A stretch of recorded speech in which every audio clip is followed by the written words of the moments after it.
Барлықтарыңызға сәлем, сіздермен бірге Қамажайдан тоқыма каналы. Сіздермен алдыңғы сабақта мынау етікшенің тоқылу әдісін көрсеткен болатынмын. Және табан жайлы, жіп жайлы толық ақпарат беріп айтып өткен болатынмын. Осында етікше тоқитын бір сабағым бар.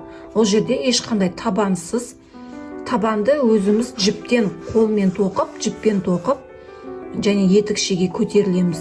Сол сабағымды көріп, соған қарап тоқысаңыздар болады. Оның да ссылкасын қалдыратын боламын. Ол жерде ешқандай табанның қажеті жоқ. Крючоктың номері 3 және кез келген жібіңіз болса болды. Ол жерде де осындай тоқыманың, осындай етікшенің тоқылу әдісі. Ол жерде табансыз, табанды қолымызбен тоқысақ, ал мынау етікшеде дайын табанға осындай етікшенің тоқылуын көрсетемін. Барлықтарыңызға сәттілік тіледім. Каналыма тіркеліп қойыңыздар, лайк басып, қандай да бір сұрақтарыңыз болса комментарийға қалдырсаңыздар болады. Енді бұл сабағымызда, бұл видео сабақта біз етікшеге шашағымызды жасайтын боламыз. Қазір етікшеге ересек адамдарға тоқитын болсақ, шашақ жасайтын боламыз. Одан кейін барып құлақтың тоқылуын көрсететін боламын. Енді біз шашақ жасау үшін мен осындай кардон алдым. Кардон менде мынау осылайынан линейкамен есептеген кезімде 7 сантиметр екен. Сіздер өздеріңіз көресіздер енді. Өйткені сіздердің размерлеріңіз, табанның размері әртүрлі болады. Соған байланысты көтерілген кезінде де әртүрлі размерде болады. Сол үшін өздеріңіз көресіздер. Енді қалай есептеуге болады десеңіздер, мен кардонды бұлай қойдым. Примерно менің шашағым кішкене ол қысқартылады, өйткені бұйра болып шығады ғой, сол үшін. Примерно осы жерлерге келеді екен шашағым. Осындай жерге дейін келеді, сол үшін солай есептеп алдым. Енді ары қарай мына жерде біз жаңағы немен аяқтадық қой, жалғастырушы петлямен. Енді етікшемізді былай айналдырып аламыз. Сосын барып, мына жерде бізде косичка болады. Сол косичкаға кремін. Сосын барып, мынау қағазымды аламын. Аламында, мына қараңыздар, осылай айналдырамын. Осылай ұстап отырып айналдырамын. Осылай айналдырып, сосын осылай айналдырып алып келдім ғой. Одан кейін мына жерде мен косичкаға кірдім. Енді мынау айналдырып алып келген мына жібімді осылай іліп аламын. Крючокта 2 жіп болды.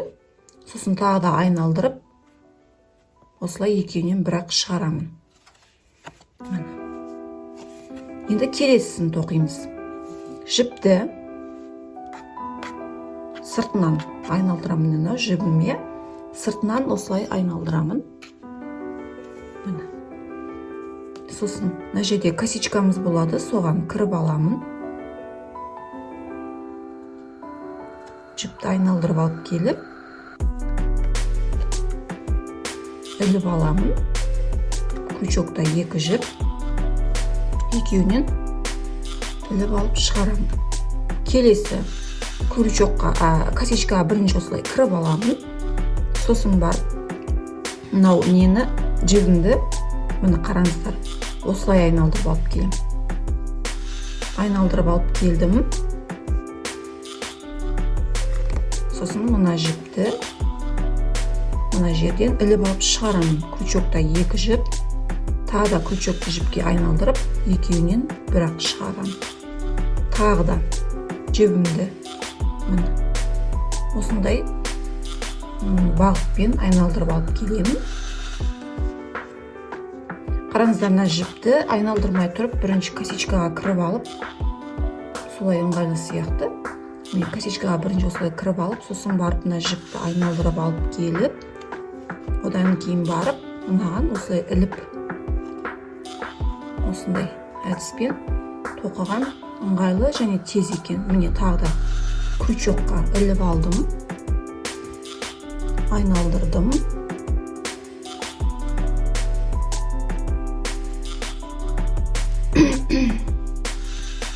Іліп алып, шығардым. екеуі қалды, крючокта 2 жіп қалды. Тағы да айналдырып екеуінен бір-ақ шығардым. Осындай тәсілмен әр косичканы осылай жасаймыз. Сонда біздің әдемі шашағымыз пайда болады. Қараңыздар, енді жіберіп көрейік. Кордонды енді аламын. Алған кезінде біздің шашақтарымыз осылай бұратылып, айналып шығады.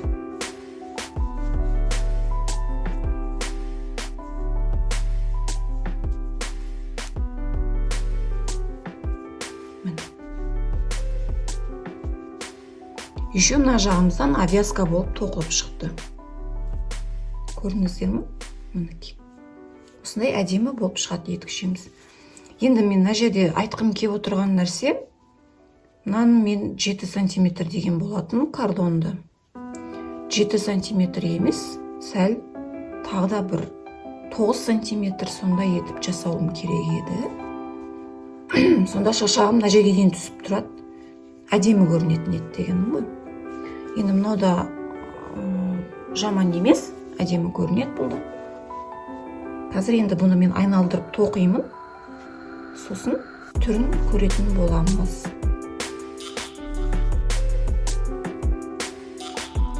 Осындай тәсілмен жаңа мен айтқандай етіп бәрін айналдырып тоқып шығамыз. Айналдырып әр косичкаларды жаңағында іліп отырып шығарамыз. Ал енді өзіміз тоқимыз ары қарай. Оңай, ешқандай қиыны жоқ. Мүмкін мен мынаны ұзындау етіп жасаймын. Қазір көремін, егер де қысқа болып тұрған онша әдемі емес болып көрінсе, мен бұдан ұзындау етіп сөйтіп тастаймын да ұзындау етіп тоқимын. Қазір көремін. Бұдан кейін сіздерге көрсетемін. Ұзартсам, ұзарттым деп айтамын. Мінекей мен тоқып болдым. Менде бағанағы айтқанымдай сол қысқа деп отырдым ғой. Сол қысқа мен тоқыдым. Негізі былай бұл да нормально әдемі жақсы шықты. Негізі сіздер бұдан ұзын етіп жасасаңыздар әдемі көрінеді. Енді өздеріңіздің қалауларыңыз бойынша бұл жерде мен осындай қысқалықта осындай етіп тоқыдым, осылай шықты.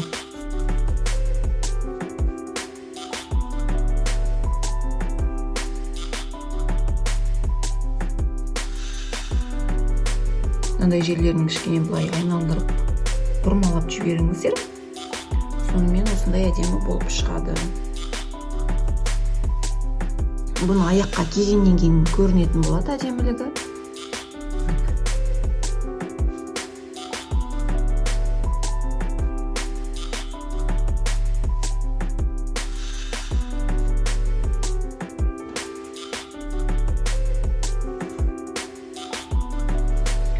Енді мынау жібімізді аяқтаймыз, мына жерінен былай кесеміз. Сосын мынаны осылай шығарамын. Одан кейін бұл жіпті арасына тоқып жіберсек болады.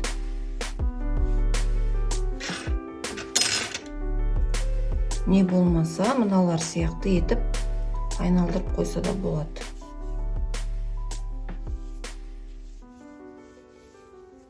Мынаның арасындағы жіптердің арасына тоқып жіберіп, заправить етуге болады. Заправить етіп жіберсек болады солайынан. Немесе осылай қалдырсаңыздар да болады. Мына жерін, артық жерін кесіп тастап қалдырса болады. Көрінбейді, ешқандай несі зияны жоқ, көрінбей әдемі болып шығады бұл да.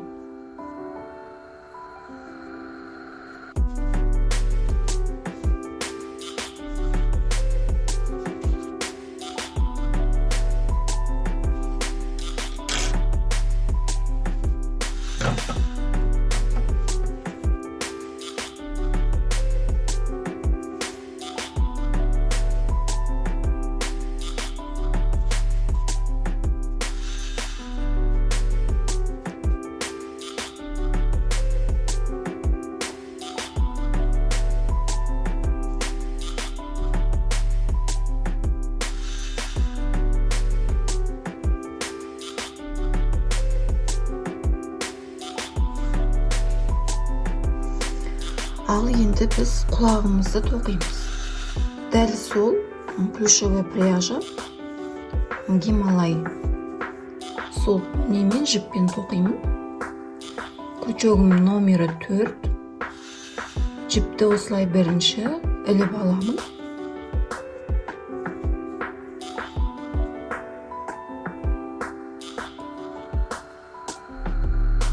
Міне бірінші осылай жібімді іліп аламын, одан кейін екі босторша ауаға тоқимын.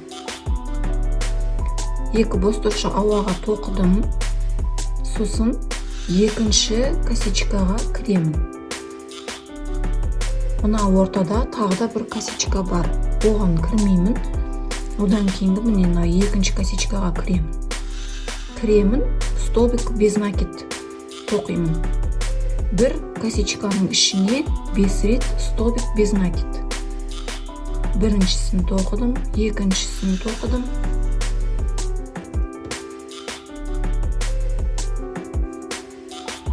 Сол жаңа косичканың ішіне кіреміз.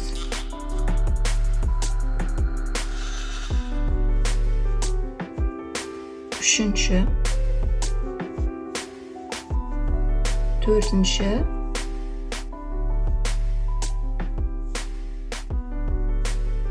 бес столбик без накид тоқып шықтым. Енді ауаға бір босторша аламыз. Тоқымамызды айналдырамыз. Айналдырып, дәл жаңағы ауаға босторша алған косичка бар ғой. Сол косичканың ішіне кіріп, 2 рет столбик без накид тоқимыз. Бір рет, екінші рет тоқыдым. Келесі косичкаға кіреміз. Бұл жерде енді косичкалар көрінбей, білінбеуі мүмкін. Оны сіздер крючогымызды осылай сұғу арқылы таба аласыздар. Немесе былай қолдарыңызбен ұстау арқылы косичкамызды табуға болады. Келесі косичкаға бір рет столбик без накид. Енді ортасына келдік. Ортасына центрға 3 рет столбик без накид тоқимыз. Бір косичканың ішіне 3 рет столбик без накид. Қараңыздар, мен мына жерде бүйтіп алған кезінде менде бір ғана стенкасы алынып қалды. Екінші стенкасы арт жағында қалып мынау. Осылай екі стенкадан бірақ алыңыздар. Бір стенкадан алынып қалуға болмайды.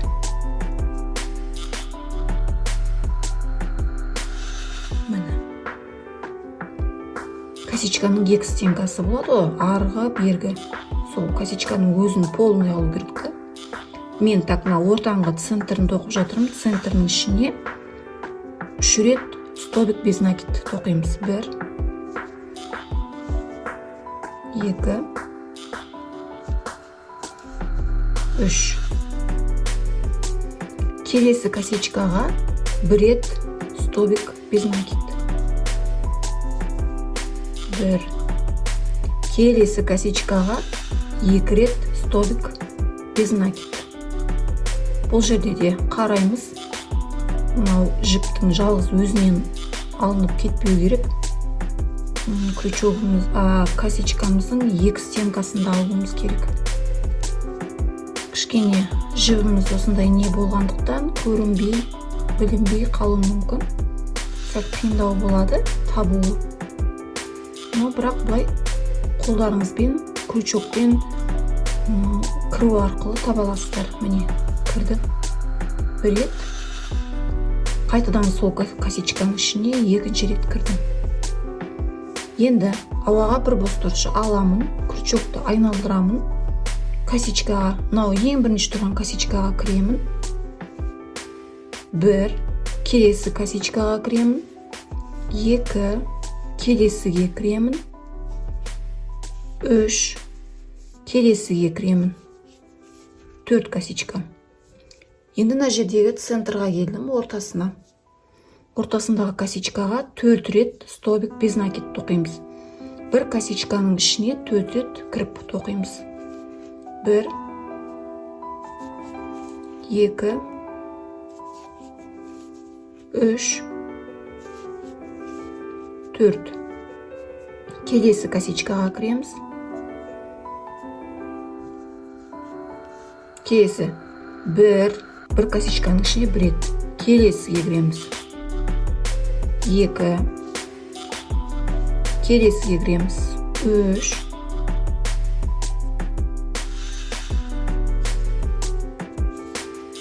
Келесіге кіреміз. 4.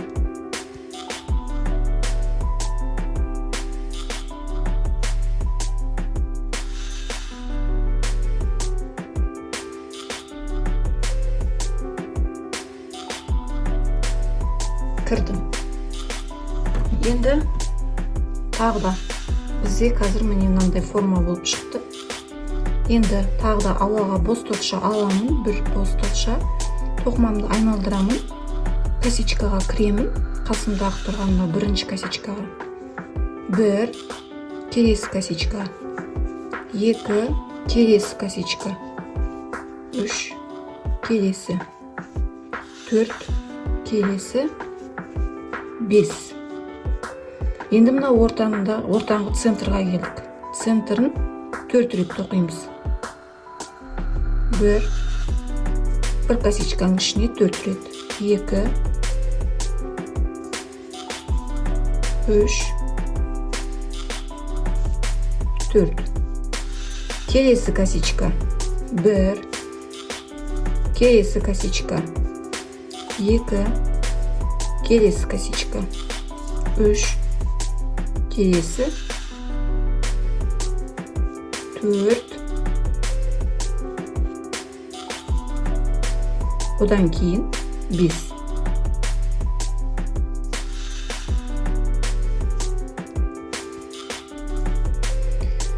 Міне, біздің енді осындай формада болып шықты тоқығанымыз. Енді мына астын авязка тоқимыз. Әр косичканы бір-бірден косичкаға кіремін. Осылай әр косичканы бір-бірден столбик без накидтер тоқып авязка жасаймыз.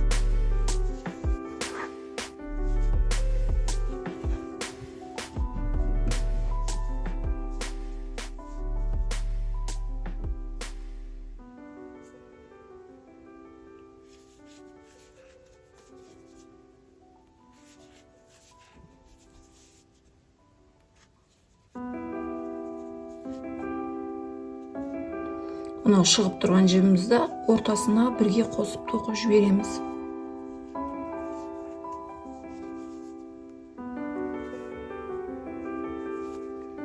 Артық жерін сосын қиып алып тастаймыз. Міне бізде осындай құлақ пайда болды. Осындай құлағымыз пайда болды. Енді бұны кесіп, енді етігімізге құлағымызды тоқи берсек болады. Кескен кезінде кішкене жіп қалдырыңыздар. Өйткені етікке тоқыған кезінде жіп керек болады, сол үшін. Енді мына жерде етігімізді аламыз. Алдыңғы сабақта етігіміз осылай қалған болады. Мына жібімізді кесіп аламыз.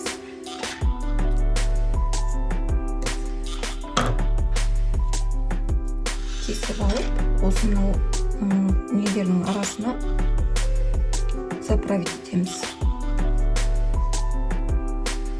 Не болмаса, мыналардың арасына заправить етсек болады.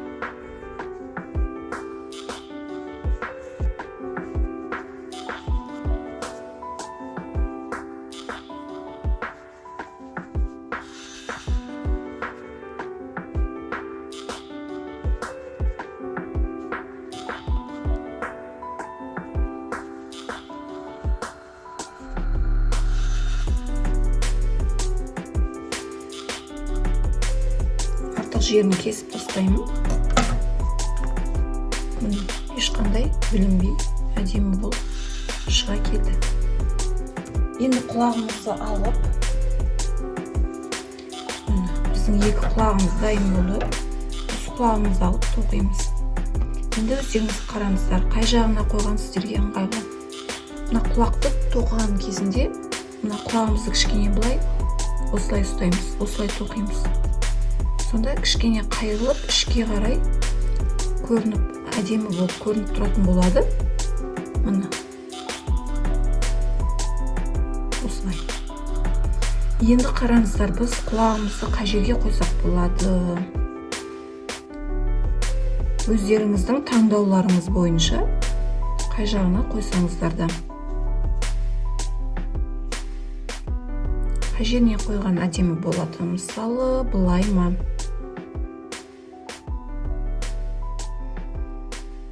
Бұлай қойған жараспай қалады, әдемі емес болып қалады. Мүмкін мына жерден қоямыз. Осы жерден әдемі сияқты, немесе сәл жоғары. Мына жерден әдемі ма? Өздеріңіз көріңіздер, қай жағынан әдемі сіздерге? Маған бұлай қойсақ, онша болмай қалатын сияқты. Сәл жоғары қойған әдемі көрінетін сияқты. Ал онда жоғары қойып тоқимыз.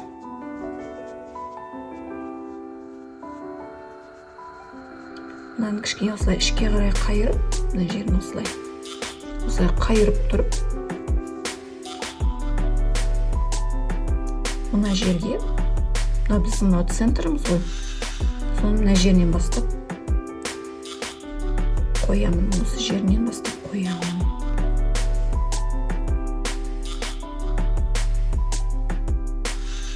Ал енді өзіміз тоқимыз ары қарай, мына жерін тоқуының ешқандай қиыны жоқ.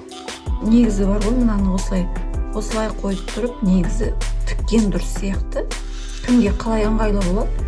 Қаласаңыздар тоқып көріңіздер. Егер де тоқығанда қолдарыңыздан келмей жатса, тігуге де болады. Ине жіппен алып, ақ жіппен тігіп жіберіңіздер. Мен қазір осыны аламын да қолым алып тоқып көремін, не болмаса тігіп көремін. Мінекей қыздар, мен құлақ тоқыдым. Осындай болып шықты менің құлағым. Мінекей. Осындай құлағымыз пайда болды. Енді әркімнің өзінің фантазиясы арқылы құлақтарыңызды бұл жеріне қоймай, мынау қиғашына, боковой дейді ғой, сол жеріне қойсаңыздарға болады. Ал мен осылай қойдым. Немесе бағана көрсеткенмен мына жерлеріне қойса да әдемі болып тұрады, құлақтарыңыз көрініп. Негізі сол жерден қойған дұрыс екен. Мынандай жерінен қойған дұрыс болады, құлақтан көрініп тұрады әдемі болып. Ана біздің шашағымыз, шашақ болып жасалынған етікшеміз. Енді өздеріңіздің қолайлы, қайсысы ыңғайлы, соны жасап әсемдесеңіздер болады етікшелеріңізді. Сіздерге менің мастер-классым ұнап жатқан болса, лайк басыңыздар. Сіздерге көп рахмет. Және де менің инстаграм парақшама тіркеліп қойыңыздар. Ол жерде керекті көптеген ақпараттарды сториске салып айтып отыратын боламын. Сіздермен бірге мастер-класс қамажайдан тоқыма. Сіздерге сәттілік тіледім. Барлықтарыңызға рахмет.